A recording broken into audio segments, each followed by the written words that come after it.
नमस्कार, बहुत स्वागत है आप सभी का हमारे खास कार्यक्रम साइबर अलर्ट में और मैं हूं आपके साथ जया पाल। और आज हम चर्चा करेंगे कि आर्टिफिशियल इंटेलिजेंस की, क्योंकि इस बीच आपने काफ़ी इस नाम को सुना होगा, क्योंकि अब साइबर ठग भी आर्टिफिशियल इंटेलिजेंस के सहारे साइबर ठगी को अंजाम दे रहे। साथ ही आर्टिफिशियल इंटेलिजेंस का इस्तेमाल दुनिया भर के लोग अपनी लाइफ को आसान बनाने के लिए कर रहे हैं, लेकिन अब कुछ लोग इस तकनीकी का इस्तेमाल फ्रॉड जैसे गलत कामों के लिए भी कर रहे हैं। हाल ही में चीन से एक ऐसे ही मामला सामने आया जहां एक व्यक्ति के साथ आर्टिफिशियल इंटेलिजेंस के जरिए 5 करोड़ के फ्रॉड का मामला ये सामने आया। इस व्यक्ति से किसी अज्ञात शख्स ने आर्टिफिशियल इंटेलिजेंस की तकनीक के जरिए उसके दोस्त का चेहरा लगाकर 5 करोड़ रुपए ठग लिए। दरअसल शातिर ने डीप फेक तकनीकी का इस्तेमाल किया और उसका दोस्त बनकर ये 5 करोड़ रुपए मांगे और पीड़ित शख्स ने भी उसे अपना दोस्त समझकर ये पैसे दे दिए।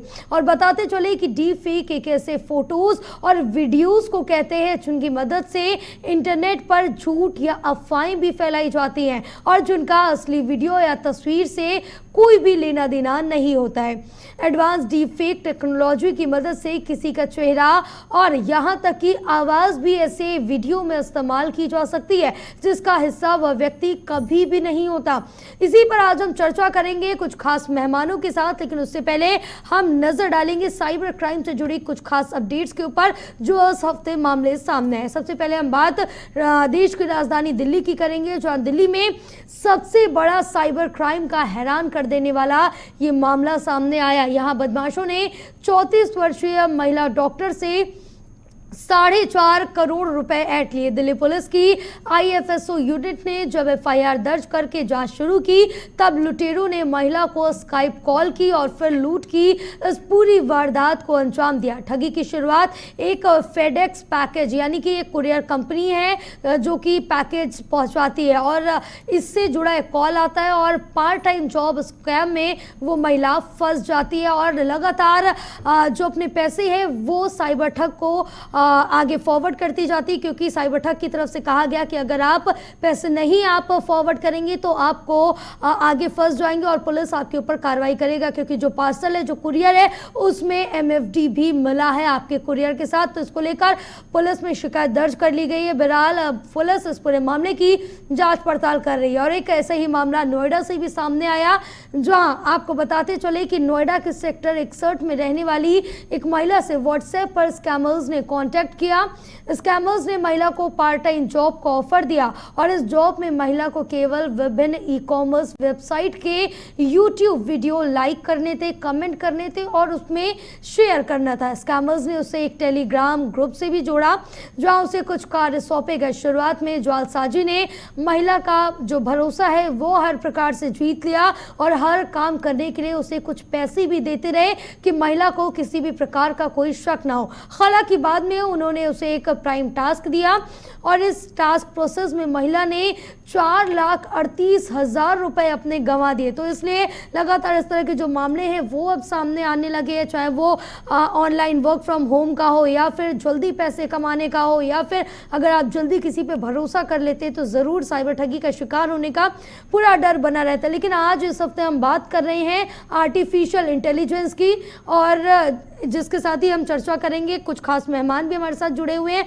और जानेंगे कि आखिर ये आर्टिफिशियल इंटेलिजेंस होता क्या है, किस तरह से आम लोग इस पे काम कर सकते हैं, अपना काम करा सकते हैं, अपने काम को आसान कर सकते हैं और किस तरह से साइबर ठग इसका इस्तेमाल करते हैं एआई का, किस जरिए से वो साइबर ठगी को अंजाम देते हैं। फिलहाल हमारे साथ खास मेहमान जुड़े हुए हैं, साइबर एक्सपर्ट मोहित यादव जी जुड़े हुए हैं। सबसे पहले इनके पास आएंगे। मोहित जी, Tricky 24/7 न्यूज़ में बहुत स्वागत है आपका, क्योंकि आप जिस तरह से देखें कि हर तरह के हमने साइबर क्राइम के जो मामले वो देखे, चाहे वो हैकिंग हो या फिर व्हाट्सएप के जरिए हो या फिर अन्य किसी भी चीज़ का लालच दिया जा रहा हो, तो तमाम तरह के मामले सामने आ रहे हैं। अब आर्टिफिशियल इंटेलिजेंस जिसका हम इस्तेमाल करते हैं अपने काम को आसान बनाने के लिए, उसका ये इस्तेमाल अब साइबर अलर्ट करने लगे ठगी को अंजाम देने के लिए। सबसे पहले हम यहाँ जानेंगे कि ये आखिरकार है क्या। देखिए, डीप फेक जो टेक्नोलॉजी है ये बेसिकली एक ऐसी टेक्नोलॉजी है जिसके अंदर होता ये है कि आप का फेस जो होता है वो किसी और का फेस लगा के जाता है, और जो भी आप उसको बोलने को बोलते हो, लाइक कोई ट्रांसक्रिप्ट होती है, मतलब एक लाइव फॉर्मेट में होता है। सॉफ्टवेयर आजकल बहुत सारे बन चुके हैं जो आप ऐप स्टोर में देखेंगे या आप प्ले स्टोर पर जाके देखेंगे तो काफी सारी ऐसी एप्लीकेशंस आपको मिल जाएंगी जो कि डीप फेक टेक्नोलॉजी पर बनी हुई है। वो बेसिकली लोग उनको डाउनलोड कर सकते हैं फ्री ऑफ कॉस्ट, उसके अंदर अपना वीडियो एक बार अपलोड करेंगे और अपलोड में वो वहां पे जैसे ही सेलेक्ट करेंगे कि इस फोटो को चेंज करना है, तो वहां पे जो भी फोटो सेलेक्ट करते हैं वो फोटो एग्जैक्टली वीडियो के अंदर एम्बेड हो जाती है। मतलब आप ये समझ लीजिए कि एक ऐसी टेक्नोलॉजी जिसमें आर्टिफिशियल इंटेलिजेंस और मशीन लर्निंग को यूज कर वो आपके वीडियो के साथ एडिटिंग कर देता है, छेड़छाड़ कर देता है। इनफैक्ट सिर्फ वीडियो के साथ नहीं, लाइव जो ऑडियो और वीडियो हम जैसे भी हम बात कर रहे हैं, तो ऐसे भी सॉफ्टवेयर से जो लाइवली मेरे फेस को चेंज कर देंगे और मेरे फेस की जगह पे किसी दूसरे फेस को लगाकर मैं आपसे बात कर सकता हूँ।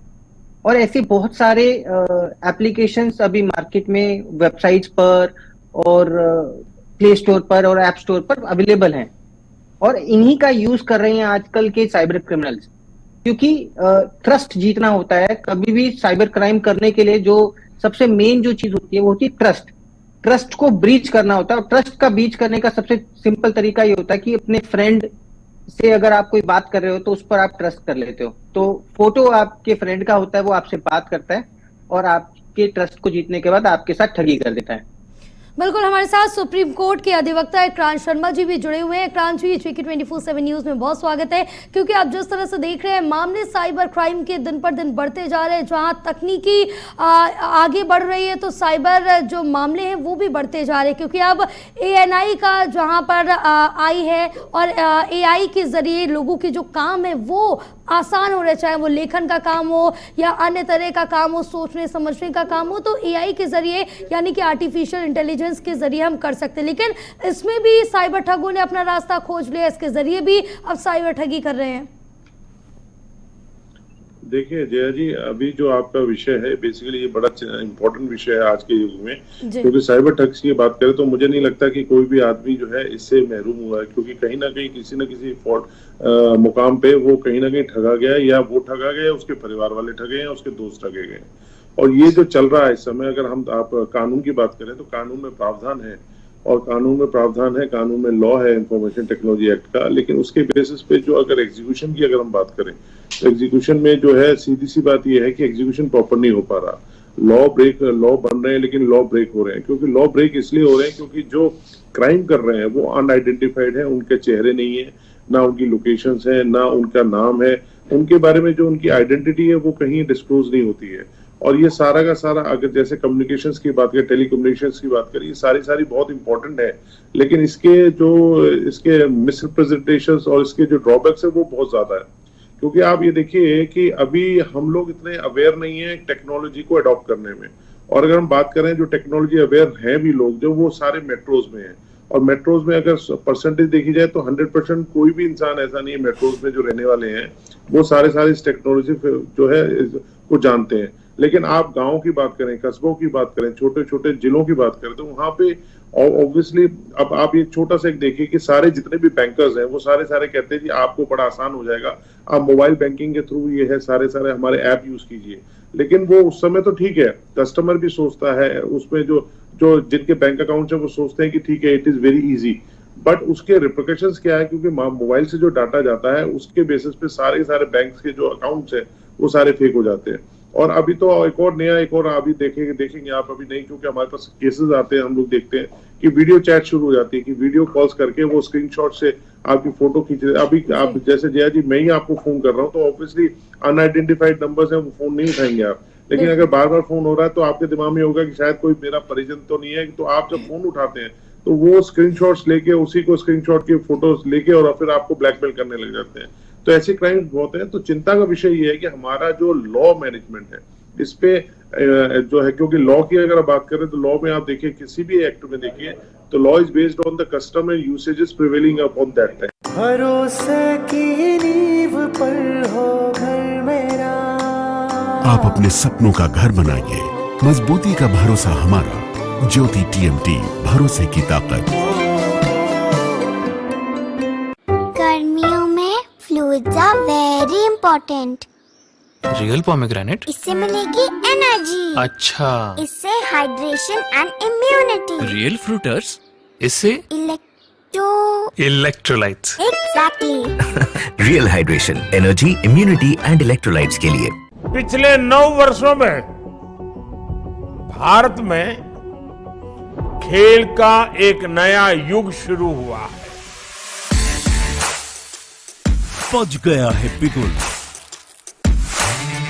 जीत का बिगुल। हर खिलाड़ी के सर चढ़ी है एक धुन। जोश भरे मैदानों में धुरंधरों के बीच हो रहा है कर्म युद्ध। 3 जून तक चलने वाले कार्यक्रम 21 खेलों के साथ 4700 से अधिक खिलाड़ियों की प्रतिभागिता के साथ प्रदेश के अंदर 4 अलग अलग महानगरों में आयोजित होंगे। खेलो इंडिया यूनिवर्सिटी गेम्स का तीसरा संस्करण 25 मई से 3 जून 2023 तक। हर दिल में देश, खेलो India Uttar Pradesh. Now this technology has inducted cyber cells है हमारे, जो दिल्ली पुलिस में साइबर सेल्स है, साइबर क्राइम्स के जो मैनेज करते हैं, उनकी तादाद, उनकी परसेंट, उनको एनकरेज करना चाहिए। और वो क्योंकि वो उनको पकड़ नहीं पा रहे हैं, पकड़ इन द सेंस कि वो एग्जीक्यूट नहीं हो पा रहा है, जो कल्प्रिट्स हैं, जो गुमराह है बेसिकली, और जो नई टेक्नोलॉजी है, जो एक्सपर्ट्स हैं मोबाइल के थ्रू इन सब चीजों से जो ये गड़बड़ करते हैं, उनको जब तक हम पकड़ेंगे नहीं या उनसे एक कदम आगे नहीं जाएंगे, जब तक हम रिजल्ट्स नहीं देंगे समाज में या समाज को अवेयर नहीं करेंगे, तब तक ये कुछ नहीं हो सकता। अब जैसे आपके चैनल के माध्यम से इस टॉपिक पे जो डिस्कशन हो रहा है, वो डिस्कशन भी एक तरह से अवेयरनेस है लोगों को, कि लोगों को आप जागरूक कर सकें। तो ऐसे ही पुलिस प्रशासन की भी मैनेजमेंट बनती है कि वो भी कहीं ना कहीं इस चीजों को जागरूक करें और जो कल्प्रिट्स हैं उनको पकड़ें। बिल्कुल, क्योंकि मोहित जी, अब जिस तरह से देखें कि लगातार मामले तो बढ़ ही रहे हैं, अब जहां तकनीकी अपने नए नए जो खोज है वो कर रही है, नई नई चीज़ें सामने आ रही हैं, उसी हिसाब से अब साइबर ठग भी उन्हीं सब में अपना साइबर ठगी का रास्ता ढूंढ रहे हैं। क्योंकि अब जिस तरह से ये नई टेक्नोलॉजी आई, आर्टिफिशियल इंटेलिजेंस, अब इसमें भी साइबर ठगों ने अपना रास्ता ढूंढ लिया, इसके जरिए इतनी बड़ी ठगी को अंजाम दे दिया। तो क्या इससे बचने के, क्योंकि एक तरफ ये तो वरदान साबित हो रहा है कि हमारे हर काम इजी कर रहा है, दूसरी तरफ ये हमें नुकसान भी पहुंचा रहा है। तो क्या हम एक तरह से इन टेक्निक्स को, इन जितनी भी ये तकनीकें सामने आ रही है, इनका बहिष्कार करना चाहिए, इनको नहीं एक्सेप्ट करना चाहिए, इनसे दूरी बना के रखनी चाहिए? देखिए, हर टेक्नोलॉजी की कुछ मेरिट्स होती हैं, कुछ डीमेरिट्स होती हैं। तो कहीं पे वो टेक्नोलॉजी बहुत अच्छी तरीके से काम करते हैं, जो वही उस टेक्नोलॉजी को कई लोग गलत तरीके से भी यूज कर सकते हैं। तो हम ये नहीं बोल सकते कि टेक्नोलॉजी खराब है या हमें इससे दूरी बना लेनी चाहिए। टेक्नोलॉजी अच्छी होती है, हमें अडाप्ट करना चाहिए, लेकिन सिक्योरिटी बहुत इंपॉर्टेंट कंसर्न होता है। कोई भी टेक्नोलॉजी, अब शुरुआत में जैसे हमने देखा था, चैट जीपीटी बहुत तेजी से अभी लोग यूज कर रहे हैं, और उसके अंदर काफी सारे ऐसे डेटा लीक्स हुए थे और बहुत सारी चीजें आ रही थी। हर रोज न्यूज में कुछ ना कुछ नया आ रहा था कि चैट जीपीटी खराब है, क्या इससे चीजें खराब हो रही है या माइंडसेट खराब हो रहा है छोटे बच्चों का। बट इवेंचुअली जो टेक्नोलॉजी होती है ना, उससे लोगों को सीखने को मिलता है, लोग धीरे धीरे अडेप्ट करते हैं। और अगर कोई क्रिमिनल उसको गलत तरीके से ले रहा है तो वो उसका माइंडसेट है। अगर उस टेक्नोलॉजी को अच्छे तरीके से यूज किया जाए तो उसका हमें बहुत अच्छा एक आउटपुट मिलेगा। और क्रिमिनल्स बेसिकली क्या करते हैं, हर चीज में एक ऐसा एंगल निकालते हैं जिससे कि वो क्राइम कर सके। उनका जो माइंडसेट होता है वो क्रिमिनल माइंडसेट होता है। तो जो भी बेस्ट से बेस्ट टेक्नोलॉजी भी अगर आप उनके सामने रखेंगे, AI, machine learning, data science, तो उसमें भी वो कोई ना कोई ऐसा गलत तरीके से फ्रॉड करने की कोशिश करेंगे। और जो कि होता आ रहा है, सोशल इंजीनियरिंग के द्वारा इतने फ्रॉड्स होते जा रहे हैं। अभी सर ने बताया कि ऐसे व्हाट्सएप कॉल्स किए जाते हैं और ये बहुत तेजी से बढ़ रहा है। और इसमें व्हाट्सएप की तो कोई वो नहीं है, मतलब उसका तो कोई गलती नहीं है। व्हाट्सएप इज लाइक एक व्हाट्सएप मैसेंजर है, वहीं पे उनको गलत तरीके से उस प्लेटफॉर्म को गलत तरीके से अगर कोई यूज करके फ्रॉड कर रहा है तो इसमें व्हाट्सएप की कोई गलती नहीं, इसमें वो तो बिल्कुल है मोहित जी, लेकिन यहाँ पर लोग सुरक्षा भी बरत रहे हैं, सावधानी जरूर बरत रहे हैं। ज्यादा से ज्यादा अगर अननोन नंबर से भी कॉल आते हैं, आजकल इतना टाइम नहीं होता कि लोग अननोन नंबर की कॉल उठा सके, या तो फिर जो नंबर सेव होते वो उठाते, लेकिन इसके बावजूद भी, सावधानी रखने के बावजूद भी इस तरह की जो घटनाएं हैं साइबर क्राइम वो नहीं रुक रहा है। तो आखिर अगर सबसे पहले हम जाने कि अभी तक आपके पास AI से रिलेटेड कितने जो मामले हैं वो दर्ज किए गए, कितने प्रतिशत मामले, क्योंकि ये चीन से पहला मामला सामने आया है। AI से रिलेटेड काफी मामले आ रहे हैं। ये चीन से ये जो मामला है इंडिया में, ये पहला बोला जा रहा है, लेकिन ऐसा नहीं है कि ये पहला है, पहले भी काफी सारी ऐसी न्यूज है। डीप फेक टेक्नोलॉजी कोई नई टेक्नोलॉजी नहीं है, काफी सालों से है ये, और बहुत सारे इंटरव्यूज जो हमने आजकल यूट्यूब पे देखे हैं, इनफैक्ट पुराने भी मैंने कुछ इंटरव्यूज देखे थे जिसमें कि प्रेसिडेंट का भी फोटो चेंज कर दिया गया था जी। तो ऐसे बहुत प्रोपेगेंडा वीडियोस आप यूट्यूब पे देखेंगे जो कि फोटो चेंज कर और डीप फेक टेक्नोलॉजी को यूज कर बनाकर यूट्यूब पे डाला हुआ है, और उनमें मिलियंस ऑफ व्यूज हैं। तो ये कोई न्यू नहीं है। ये जो लोग इसमें, जो लोगों को नॉलेज नहीं है, जो लोग उस वीडियो की सही तरीके से जांच नहीं कर सकते कि वो ओरिजिनल है, या फिर वो उसको ब्लाइंडली ट्रस्ट करके व्हाट्सएप पे आगे फॉरवर्ड कर देते हैं, तो वो तो उनकी गलती है। वो उनकी नॉलेज ना होने की वजह से वो कहीं ना कहीं इस तरह की टेक्नोलॉजी, इस तरह की फ्रॉड का शिकार बन जाते हैं। बिल्कुल, लेकिन अगर इससे हम अगर जानेंगे कि डीप फेक से हम किस तरह से बच सकते हैं, या फिर हम किस तरह से नहीं ट्रस्ट करें, क्योंकि अगर हमने सामने वीडियो कॉल पे देखा कि अच्छा ये तो मेरा फ्रेंड है, इसकी शक्ल देखी, हाँ, तो हमें पता चल गया ये फ्रेंड है, दूसरे नंबर से कॉल कर रहा है, हम बात करेंगे, अगर वो प्रॉब्लम में होगा तो उसको निकालने की भी बात करेंगे, जो भी मदद होगी हम जरूर करेंगे। तो लोग इससे कैसे बच सकते हैं, क्या क्या उपाय हो सकते हैं? देखिए, पहला जो सबसे इंपॉर्टेंट उपाय ये है कि जब भी हम कोई आपसे कम्युनिकेट कर रहा है, तो आपको अगर कोई बड़ा ट्रांजैक्शन करना है जिसमें बहुत ही ज्यादा पैसा इंक्लूडेड है, तो आप उनसे कनेक्ट कीजिए, आप उनसे फोन पर कनेक्ट कीजिए आफ्टर द वीडियो कॉल, या फिर जो भी आपका कॉल हुआ उसके बाद भी आप 1-on-1 उससे मिलिए।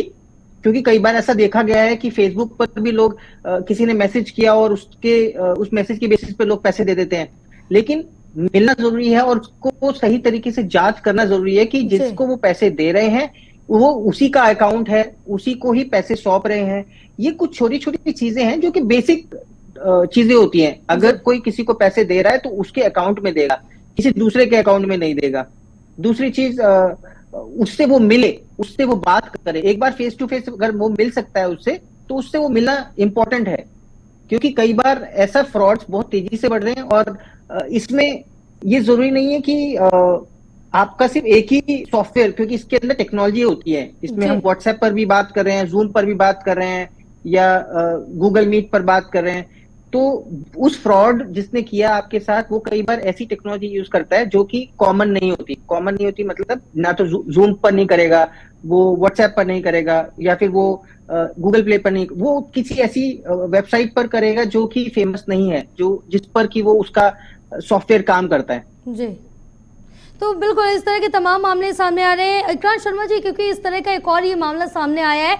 दिल्ली का ही मामला है, जहां पर एक महिला डॉक्टर है जो कि 38 साल की है, उसके पास साइबर ठगों की तरफ से एक कॉल आता है। स्काइप पर ये कॉल किया जाता है और उनसे साफ तौर से बताया जाता है कि आपका पार्सल है, फेडेक्स पे आया है, जिसमें हमें कई चीज़ें मिली, आपका पासपोर्ट है, शूज़ है और भी तमाम चीज़ें, और इसमें एक MFD कुछ जो संदिग्ध पदार्थ है वो भी मिला है, जिसको लेकर आप पर कार्रवाई की जाएगी। तो महिला भी कहीं ना कहीं डर जाती है और साफ तौर से ठगों की तरफ से ये भी कहा जाता है कि आप अपनी बैंक की डिटेल्स दीजिए, वरना जो पैसे आपके जब्त हो जाएंगे, आप सारा पैसा RBI में ट्रांसफर कर दीजिए, फिर RBI की तरफ से आपको ट्रांसफर कर दिया जाएगा। जब पैसे ट्रांसफर करा लेते हैं तब महिला को पता चलता है कि उसके साथ तो साइबर ठगी हो गई। बिल्कुल जया जी, बिल्कुल। अभी ये जो मामला आया है बड़ा चिंता का विषय, और ये जो आप लोग ने अभी इसको हाईलाइट कर रहे हैं, जो सोशल मीडिया के माध्यम से जो हाईलाइट हो रहा है, ये अवेयरनेस ही बेसिकली। देखिए, बेसिकली पर्पस क्या है? पर्पस ये है कि हम लोगों को जो हमें एडमिट करना पड़ेगा, जो इन सब जो क्राइम कर रहे हैं वो ये क्राइम को बड़े ऑर्गेनाइज काम कर रहे हैं, और वो उनकी जो टेक्नोलॉजी है वो they are masters into that technology. Now the point is that कि जो एग्जीक्यूशन है या जो पुलिस प्रशासन है या जो लॉ मेकर्स है या जो लॉ इम्प्लीमेंटेशन है उनको उनसे ज्यादा एक कदम आगे चलना पड़ेगा। जैसे आप देखिए लॉ बन गया है, जो लूप होल है वो कहाँ पे रह रहा है जिस वजह से हम कंट्रोल नहीं कर पा रहे हैं? देखिए कंट्रोल इसलिए नहीं कर पा रहे क्योंकि देखिए ऑल क्राइम और साइबर क्राइम्स वगैरह में सिर्फ एक सबसे बड़ा अंतर ये है कि साइबर क्राइम्स में जो ठगी करते हैं इनकी आइडेंटिटी नहीं होती है, ना इनका नाम होता है, ना ये तो एक अननोन फेस है, मफल फेस जिसको कहते थे पहले हम लोग, ये वो है कि अनआइडेंटिफाइड आदमी है, ये ठगी करते हैं। इनका सिर्फ आप ट्रेस आउट कर सकते हैं इन्हीं की टेक्नोलॉजी से। और टेक्नोलॉजी जैसे क्या है कि जहाँ पे आपके मोबाइल्स हैं, इंटरनेट है, या जहाँ से कॉल्स कर रहे हैं या जहाँ से बातें कर रहे हैं, आप उनके थ्रू ही ट्रैक कर सकते हैं। और ये ट्रैकिंग जैसे वो हैकर्स है, बेसिकली दे आर हैकर्स। हमें भी अगर उनको रोकना है तो हमें भी हैकर्स की टेक्नोलॉजी को अडॉप्ट करना पड़ेगा ताकि जो ऐसे काम करते हैं उनको पहले से ही हैक किया जाए।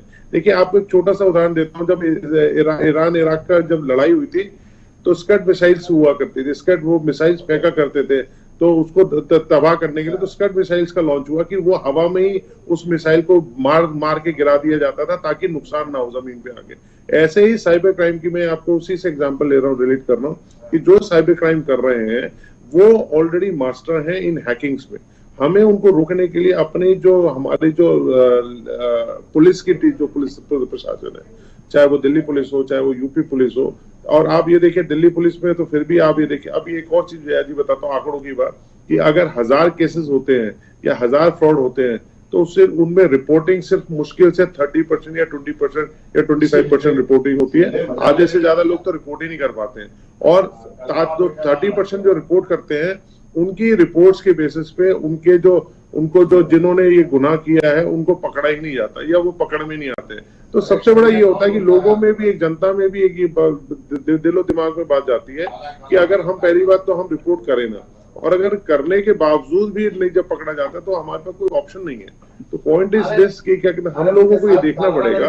अच्छा दूसरी चीज, एक और चीज है, जैसे अभी मोहित जी ने कहा, मैं इनकी बात से सहमत हूँ कि हमारे को टेक्नोलॉजी जो दी गई है उसके एडवांटेजेस तो हैं लेकिन उसके डिसएडवांटेजेस बहुत हैं।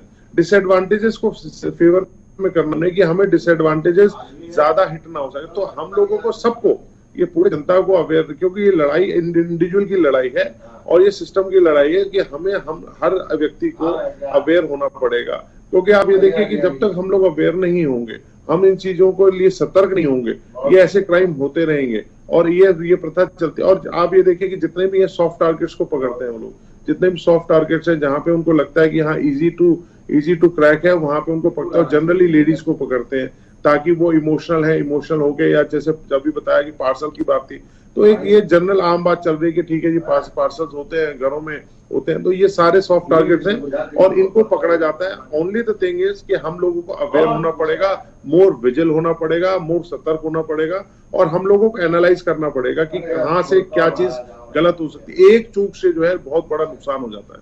बिल्कुल, कहीं ना कहीं एक चूक भारी नुकसान कर जाती है। क्योंकि मोहित जी, अगर इस समय जाने कि सबसे ज्यादा जो मामले हैं साइबर क्राइम के, वो कौन से रिलेटेड आ रहे हैं, मतलब किस व्हाट्सएप पे या फिर हैकिंग, या फिर कौन से सबसे ज्यादा मामले सामने आ रहे हैं, किस तरह की ठगी हो रही है? देखिए मामले तो ऑलमोस्ट हर चीज के आ रहे हैं, कि व्हाट्सएप के भी आ रहे हैं, व्हाट्सएप पर वीडियो कॉल्स बनाकर भी आ रहे हैं, जो आप ऑनलाइन गूगल पर जो कस्टमर केयर के नंबर्स देखते हो उनके भी मामले आ रहे हैं कि उनसे भी लोग आपको फंसा रहे हैं। इनफैक्ट जो ऑनलाइन जो लिकर मंगवाते हैं घर पे ऑनलाइन नंबर से देख के, वहां से भी मामले आ रहे हैं। प्लस आप जॉब्स के काफी सारे मामले आ रहे हैं। लेकिन इन सारे मामलों में ना एक चीज बड़ी कॉमन है कि जो सबसे वीकेस्ट चेन होती है ना सिक्योरिटी में, मतलब साइबर सिक्योरिटी की सबसे वीकेस्ट चेन होती है, वो होती है ह्यूमन चेन। मतलब डायरेक्टली टारगेट किया जाता है ह्यूमन को। तो आपके पास कितना बढ़िया सॉफ्टवेयर हो, कितना ही बढ़िया आपके पास सिस्टम हो, कंप्यूटर हो, लेकिन सबसे जो वीक चेन होती है वो होती है ह्यूमन।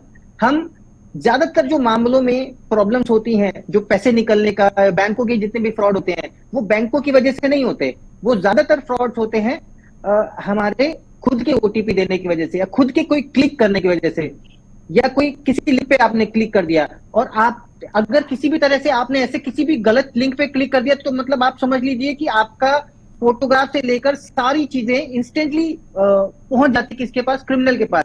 मैं आपको एक छोटा सा एग्जांपल भी दिखा सकता हूँ भी कि एक सिंगल क्लिक अगर आप अपने फोन पर कर देंगे जी, तो आपकी पूरी फोटोग्राफ, आपकी फोन की फोटोग्राफ्स, आपके फेस की फोटोग्राफ सब A to Z चली जाएगी किसके पास, एक हैकर के पास। और ये बहुत मुश्किल नहीं है, बहुत सिंपल सा टास्क है। एक छोटा सा लिंक, आपने सिर्फ परमिशन दे दी कैमरे की और आपकी फोटोग्राफ्स लाइन से उसके पास A to Z कहीं एक तरह से हम ये कह सकते हैं कि हमें जल्दी से जल्दी जो थर्ड पार्टी ऐप्स हैं उनको परमिशन नहीं देनी चाहिए अगर आपके काम का नहीं है। जी बिल्कुल, ये देखिए जी, ये देखिए मैं एक छोटा सा एग्जांपल दे रहा हूं। यहाँ पे अलाउ पूछ रहा है जी, तो जैसे ही मैं अलाउ करूंगा,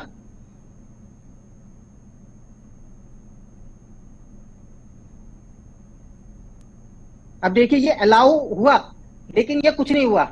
लेकिन जैसे ही आप एक हैकर क्या करेगा, एक हैकर के पास जो उसका जो सेक्शन है ना जी, उसमें उसको सारी ऐसी फोटो मिल जाएगी। देखो ये देखिए, बिल्कुल, यानी कि हमारे एक अलाउ पे क्लिक करने से जितनी भी हमारे फोन की आइडेंटिटी, जितनी फोटोज, डॉक्यूमेंट्स है, सब कुछ एक साइबर ठग के पास चला जाएगा। ये देखिए जी बिल्कुल, सिर्फ यही नहीं, उसकी लोकेशन तक, जो अब पॉइंट पे लोकेशन तक भी उसको मिल जाएगी, पूरी डिटेल उसको मिल जाएगी। बिल्कुल बिल्कुल बिल्कुल, इसलिए हमें बहुत सोच समझ के क्लिक करना चाहिए, क्योंकि जैसे कि मोहित जी ने भी दिखाया। फिलहाल आप दोनों खास मेहमानों का बहुत बहुत शुक्रिया हमारे साथ जुड़ने के लिए, तमाम जानकारी साझा करने के लिए हमारे दर्शकों को। तो आप जिस तरह से देख रहे हैं कि साइबर ठगी के जो मामले लगातार बढ़ते जा रहे हैं और आपकी एक चूक आपको भारी नुकसान पहुंचा सकते। फिलहाल आपको बताते चले कि जो पीड़ित है जिसके 5 करोड़ गए हैं AI के जरिए साइबर ठगों ने उसको अपना शिकार बनाया था, लेकिन अब पुलिस को उस शख्स ने जानकारी दे दी और पुलिस की सूझबूझ के जरिए जो पैसे गए थे वो अधिकांश पैसों की वापसी अब तक हो चुके हैं। कुछ ही पैसे बचे हुए हैं जिनकी वापसी भी जल्द पुलिस की तरफ से कहा जा रहा हो जाएगी। लेकिन अब आपको बता दें, जहां AI का इस्तेमाल काम को सरल बनाने के लिए किया जा रहा है, वहीं अब साइबर ठग इसको ठगी के लिए इस्तेमाल कर रहे हैं। फिलहाल आप सावधान रहिए, सुरक्षित रहिए, अपना ध्यान रखिए और सतर्कता जरूर बरतें। फिलहाल हमें दीजिए इजाजत। आप देखते रहिए JK24/7 न्यूज। नमस्कार।